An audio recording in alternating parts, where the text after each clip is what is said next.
in the NBA. The only move that I saw from sharp bettors was the LA Clippers, from -1 to -1.5.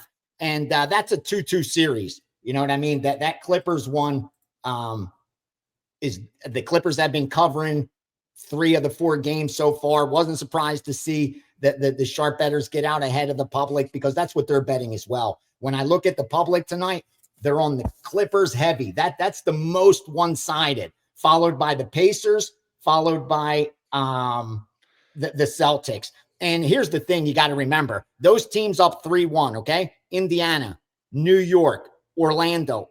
Forgive me. I mean, the Celtics. Oh, they also took Orlando. Forgive me. Orlando plus the 12.5 and plus 12 on Orlando.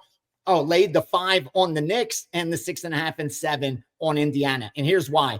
They got out ahead on Indiana and the New York Knicks because it kind of makes sense. I feel a little more comfortable on the money line, especially if you get a good price, because here's why. Those teams up 3-0, playing 3-1, forgive me, playing this game at home like they're playing, they win 8 out of 10 times historically in this first round. They've been money. They've shut it out 80% of the time. So like a team like New York, where you got to lay 225, Indiana, you could even lay 355. The break even at 80% is -400. Now, every game is different. Every matchup is different than history, but at least history tells you that underdogs in this spot have not performed well. Like they haven't been able to make it 3-2 and bring the series back home very often. And they shouldn't in the first round. We know that's where the most inferior teams are. So many make the playoffs in the NBA. So you expect that to happen. You shouldn't expect the dogs to really win this first series. And that's exactly what you're seeing with Indiana, New York, and Boston up 3-1, 80% historical probability that they close it out tonight. That's why you're being asked to lay this kind of a price. Sharps that did want to bet it, they got out ahead. Since then, it's been the public laying the points on every favorite, except, like I said, the Sharps did take the Orlando Magic, getting the 12.5 in that game, which I think they're 2-2, right? Or no, 3-1. No, 3-1. Orlando, Boston's what, 3-1, but 2-2 ATS. They've split so far ATS, where with Indiana and New York, they're up 3-1 straight up and up 3-1 against the spread. But Orlando has at least covered 2 of the 4 games. That -3.5 to -3 in basketball is worth 22 cents. Well, 12 cents over the 10 that you have to pay. Right. Yes. 12 cents extra. Yes. So it is advisable to our clients to buy from 3.5 to 3 in basketball. Yeah, as long as they're not paying more than 122, they're good. You know, most books are now catching on to it. They're charging me, I see, like 125, so I just pass. But I still have enough credit shops that just do 10 cents in NBA and everything. In college basketball, you know what I mean? They just automatically do 10 cents, unlike football where everybody's adjusted for the 3 and 7. You almost never get a discount. It's almost never worth buying it, even though it makes you feel a little better. So what other numbers is worth buying in basketball? 5, definitely 5. So off of 5.5 to 5. Yep. 5's one also that's worth about 12 cents, 11 to 12 cents, and they only charge you 10 cents. Those are 2 right around there. The 3, 4, and 5, I'm always going to buy that hook because it's always more, at least the credit shops, you're always getting like a penny less, 2 cents less than you should. And anytime you could get the best, even if you're getting even, it's a good bet. You know what I mean? So are you doing no, I'm this? getting better. I'm able to get better. Like I should be paying 121, 122, and I'm paying -120.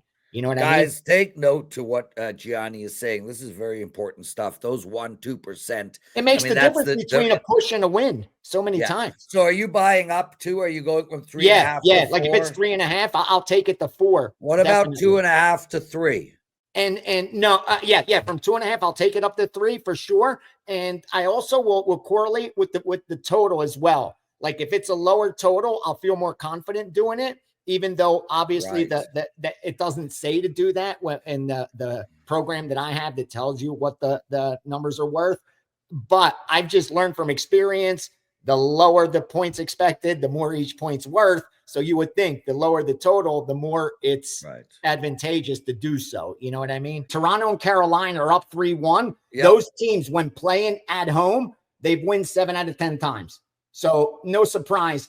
So both of them are getting over 90% of the tickets and close to 99% of the money. It's all Toronto. It's all Carolina. Straight bets, parlays, parlayed with NBA favorites. Like they're parlaying it with the money line in Boston. You know what I mean? Thinking Boston 12-point favorite. They're not going to lose that game. They're adding like Indiana to that as well. But Toronto, Carolina, heavy. And then Vegas and the LA Kings, those are 2-2. Also, those teams playing at home win this game close to 75% of the time. So I wasn't surprised. The only sharp bet that I saw was in an account that bet the LA Kings. They laid 120 on LA. Not another bet on top of it. Didn't bang out every limit through every shop, but they do have a ticket with LA at minus 120 in the account. Everything else is going to be public money related. And like I said, it's Toronto, it's Carolina, and it's even LA. The one that they're not really heavy on is Vegas. I think they're like afraid of Minnesota, I think, because that opening game was close and stuff. Yep. But for some reason, that's the least bet of the favorites. I'm talking about 6 out of 10 bets. Well, that makes a lot of sense to me. And that's it. You ready for this one? First fight of the night in the UFC. Now on Saturday night, I gave Juliana Miller. That's correct. Juliana Miller plus 210. She's probably around plus 200 now. Our bets early usually get some respect. If you could get 2-1 on her or better, it's a great bet. She's probably going to lose this fight. 6 out of 10 times you will throw that ticket away, but we're getting paid as if you're going to throw it away close to 7 out of 10 times. That's where the difference comes in. 6.5 out of 7. We got an edge with her. She should be, honestly, probably about plus 150, where she does win this fight 4 out of 10 times. It's not a coin flip, but it should be 60-40, not 67-33, or we had it at close to 70-30. So Juliana Miller, plus 210, live dog Saturday night. Don't kill me if she loses. Plus 200s don't win all that often, but she shouldn't be plus 200. Let's do this. We're going to start with Tyrese Halliburton over, not as assists. We're going over his rebounds. Prez, these numbers are crazy. Tyrese Halliburton is averaging 7 rebounds per game in this series, but he's only getting 9 rebound chances per game. But the books are just not a believer in this. So I'm going to take Tyrese Halliburton over 4.5 rebounds. No Dame. I'm wondering how many missed shots they're going to have. The Milwaukee Bucks are going to have tonight. So going to be a lot of rebound chances. Milwaukee's 26th in allowing rebounds to point guard. So we'll keep riding the streak of Halliburton. NHL, Victor Arvidsson, I talked about this with you on Blue Line, over 1.5 shots on goal, 2 or more in every game this series. He's getting 5.1 shot attempts, 2.6 shots on goal per game, and he's gone over in all 8 games he's played the Kings. Incredible stat there. And then we're going to go to golf. I'm not going to bore you with a ton of stats, but if you go to the nationality props, take a look at who's going to be the top German, and we can get Steven Jaeger at plus 130. So again, look at your nationality props. This is for the CJ Cup, Byron Nelson, Steven Jaeger plus 130. Not going to bore you with stats. Jaeger has finished 20th and 11th the last 2 years here. He's going up against 3 guys in the category. These guys have either never played here or they've missed the cut. None of them have made the cut here. He's plus 0.94 strokes gained this year. He's 0.07 total strokes gained clear of everybody in there. So plus money on this is really good. So Halliburton over his rebounds, Arvidsson over 1.5 shots, and Steven Jaeger to be the top German 3 plays for you guys to look at today. It seems like almost, when a team is dead, they're dead. And that's kind of what we see from Milwaukee. Down 1-3, going back to Indiana, 2 teams who really don't like each other. Damian Lillard has torn his Achilles now. We know Glenn Rivers, Darvin Ham, not the best of coaches for Milwaukee. I mean, what do you think is really going to change here? Giannis has gone off pretty much every game, and they're still down 3-1. So we know it's personal. Indiana's the kind of team who will run up the score just like last game. They play fast. They won't stop. I would only look towards the Indiana side. And if I have to look at the total, I understand that Lillard is not there. But, ending the season, They went over, I believe, 6 or 7, 7 of 8 games without Lillard. They're fine playing without him. They just swing the ball a little bit more. And the pace that both of these teams play at, I just cannot bet it under. So I disagree with the line move down. I would be bucking it and going over or betting Indiana. You're right. As far as like Bill Lambert style, I read something that said this is the least amount of foul calls they've been calling in NBA playoffs over, decades. So it's the kind of basketball we like to see, not the soft basketball. And honestly, first I have to say this: I don't have to bet this game. I already have Knicks -1.5 for the series, so I just need them to win. Now, with that said, I don't know. Even if I didn't have that bet, I don't know that I would bet the Knicks -5.5. Yeah. They can win and still not cover. We've seen a couple games come down to the wire. And because Detroit kind of got screwed in that last game, like the call to end the game, I think they'll get a friendlier whistle here tonight.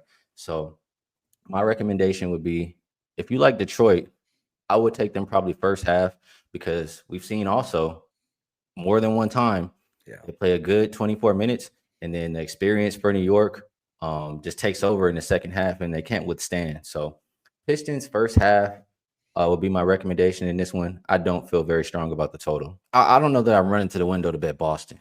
I mean, Orlando has shown they can be at least a little competitive. Like a lot of these games were semi-close and then Boston kind of ran away at the end. But even if you look at them, the last 3 games, plus 11.5 would have covered for Orlando. So I think it's a little bit too much for a Boston team who Tatum still dealing with the, banged up wrist.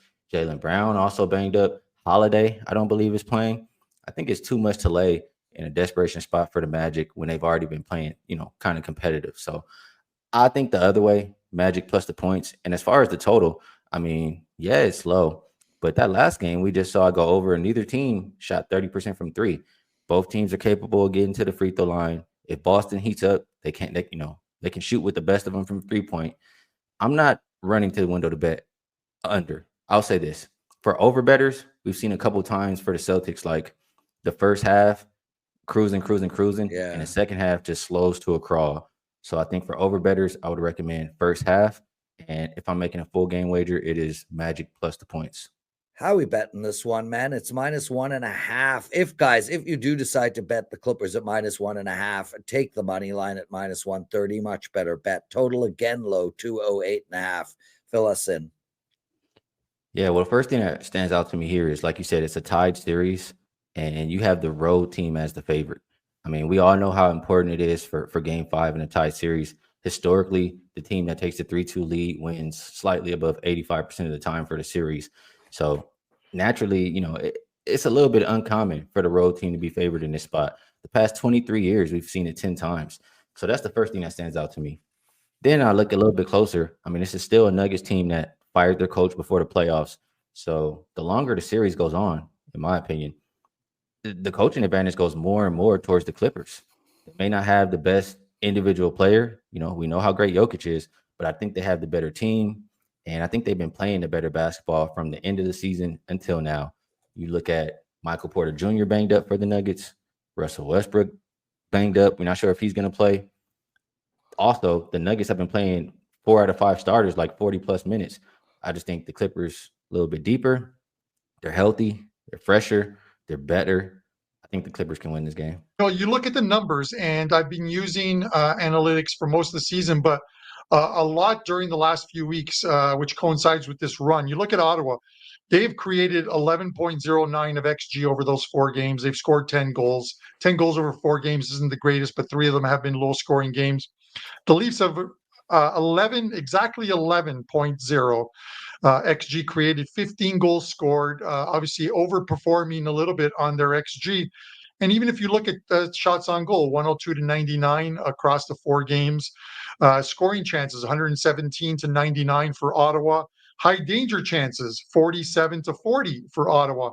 Ottawa's been playing well in this series. I think taking that approach in Game 1 was a mistake. It's something similar that Toronto did in Game 1 last year against Tampa Bay. If you remember, they tried to run over Tampa Bay. The power play killed them. They allowed 7 goals in that game, and losing to Tampa made the adjustments and played well the rest of that series. This is one of those ones where you're getting plus 140 in Ottawa, and it's a little unlucky for them because this series could very well be 2-2. You look at even the games that went to OT for the Leafs. Ty Domi's son, Max Domi, scores an OT winner. Simone Benoit scores an OT winner, a shot from the point. They haven't been convincing wins by the Leafs, but they're wins nonetheless. They're up 3-1 in this series. But I think Ottawa can send it back. They have to play another tight defensive game, and you're getting plus 155. That was the earlier price. It's plus 140 now.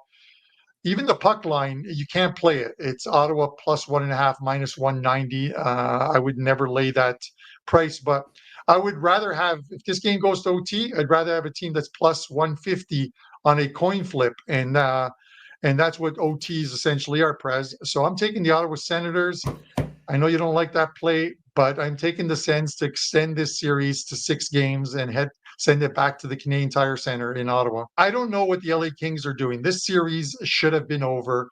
I liked Edmonton last year. I thought they had a chance this year, but my God, this series is tied at 2. And the LA Kings, if they had approached their last couple of games in the third period where they don't give McJesus, Connor McDavid, the blue line. They just allowed him and the Edmonton Oilers to enter the zone in that third period, and continue to score goals. The Oilers have 18 goals in this series. 11 of them have come in the third period. It is absolutely unbelievable. They've created 15.8 of XG while scoring 18 goals, 14.39 of XG for the LA Kings while scoring 19. Both teams are overperforming right now. And this is why the total is at 6.5, but it's shaded to the under. A couple plays on this is I think the Kings at home get back to playing defense, get back to clogging up that neutral zone, and we should see a lower scoring game. That's tough to say when you've seen 11-8, 11 and 7 over the 3 games, and XG numbers of 7.13, 6.15, 7.52, and 9.37, all high numbers. But the LA Kings all season long were a fantastic defensive team. And if you were to take the number of 6.5 and apply to the LA Kings during the regular season, 28 of their 41 games would have gone under the total. And you look at the Edmonton Oilers, 28 of their 41 road contests would have stayed under the total of 6.5. This is not a total you normally see with the LA Kings, but it is a product of what has happened in the 4 games. I would lean under in this game, but I do like the LA Kings. I think they get back to playing that tough defensive game at home where they've been tough all season long. And I will lay the minus 125 or minus 130, whatever is up on the screen at the moment with the LA Kings. They lost 4 games in a row going into Sunday, snapped that 4-game losing streak on Sunday against the Braves. One of the big things that was a part of that 4-game skid, Prez, was the Diamondbacks had some real bullpen issues. AJ Puck, he's going to be out long-term. That was a shock to the system when he went out. And then they decided that they needed to give Justin Martinez about a week off for a tired arm, wanted to make sure that they weren't going to send him to the IL, which would have been a disaster. He came back over the weekend, looked good, pitched twice against the Braves. And I'm still very, very concerned about the Diamondbacks bullpen, but they had the day off yesterday. So at least you know that you're going to get your kind of your top arms here. The one thing I do really like about Arizona here is the fact that they have smoked left-handed pitching like for a couple of years now. So I'm not even worried about what they've done this year because this same group of guys has been raking against lefties for a long time. And they're, of course, up against the lefty here tonight in David Peterson. Now, Peterson's a guy I do like. Personally, I'm higher on him than most, but I couldn't help but notice that that whip is in the 1.4 range, 1.43. And the last few games, he's really lived on the edge here, Prez. Yeah. 7 hits against the A's, only gave up 2 runs. 7 hits against the Cardinals, only gave up 3 runs. 8 hits against the Phillies, only gave up 2 runs. He's really been a hit or 2 away from giving up the big inning for a while now. And I'll go back to the fact that this Diamondbacks lineup, very good against left-handed pitching. Eduardo Rodriguez, not someone I'm personally super high on. I don't know if you'll ever get the E-Rod from 2022, 2023, that breakout he had with the Tigers, but he's still a solid veteran. He can still be very good on a given day. And I guess I'll just point out with the Mets, they've started off so hot. They're 20-9. That they're just at the absolute peak of the market right now. So I look at this and see you're getting a very, very good Diamondbacks team. One that I'm high on, one that's probably going to get Ketel Marte back at some point this week. which is going to be huge when he comes back. I just think plus money on the D-backs in this setup, top bullpen arms rested, and the fact that they might hit Peterson makes them a live dog on Tuesday night. Diamondbacks, New York Mets, I like the over tonight, 8.5. And firstly, we got some interesting weather for this game in Citi Field. Temperatures around 70, double-digit winds blowing out. Double-digit winds blowing out. Very important component to the handicap. Both teams have been over ATM machines lately. The New York Mets, they scored nearly 20 runs yesterday alone. Both these starting pitchers are lefties. Arizona was one of the top 3 teams in all of baseball last year hitting lefties. Not this year. I expect a starting pitcher regression to the means with Arizona. I think they are due for a positive regression hitting lefties. I think they're going to get some runs. And the New York Mets, they crush lefties. Look for runs tonight. I like the over in this game.